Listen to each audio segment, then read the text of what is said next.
There were once two boys named Chris and Johnny. They were neighbors, and at the age of 4 had become best friends. They went to school together and always ride bikes and play baseball together. But as they entered 7th grade, they started to drift apart. Chris focused more on his grades, while Johnny began focusing on sports and hanging out with more popular kids. By the time the two boys entered high school, they no longer communicated at all.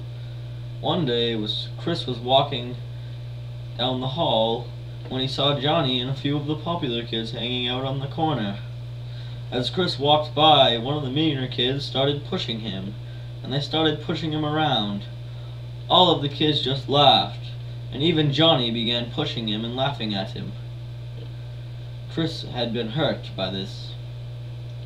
Throughout high school, Johnny continuously made fun and hurt Chris. Sometimes Chris was so hurt that he would be afraid to go to school. By senior year, Johnny decided that he didn't care about school and barely graduated. Meanwhile, Chris had remained faithful to his studies and graduated as valedictorian. Years later, Chris was the executive branch manager of one of the biggest trading companies on the eastern seaboard. Meanwhile, several years after high school, Johnny cleaned up his act and had raised enough money working at the post office to get into a community college. When Johnny graduated, he started working as a forklift operator in a warehouse for the same shipping company as Chris.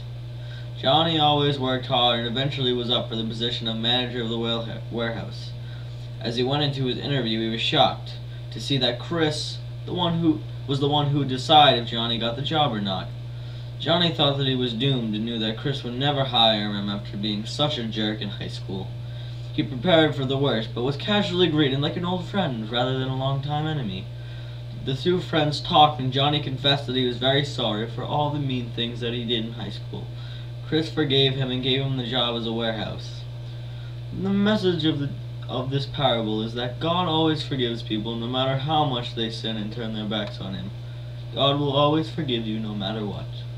The end.